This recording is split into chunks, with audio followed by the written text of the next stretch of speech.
Bismillahirrahmanirrahim. Assalamu alaikum warahmatullahi wabarakatuh. Hivi sasa tuko katika mwezi wa Shaaban. Huu ni mwezi wa Mtume Muhammad sallallahu alayhi wa alihi wasallam.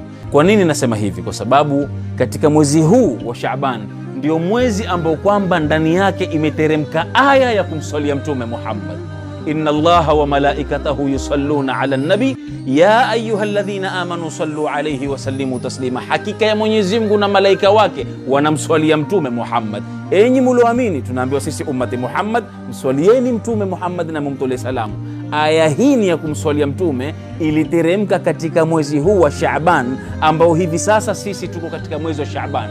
Ndugu zangu, tukithirisheni kumswalia Mtume Muhammad, tumswalie Mtume Muhammad kwa wingi. Mwenyezi Mungu atuhifadhi kwa baraka ya swala ya Mtume Muhammad. Jambo la mwisho ambalo kwamba nasaha yangu nataka kuwapatia ndugu zangu Waislamu, hivi sasa tunakaribia katika mwezi mtukufu wa Ramadhani. Tujiandae na kuupokea mwezi kama huu mtukufu, mwezi wenye kheri nyingi.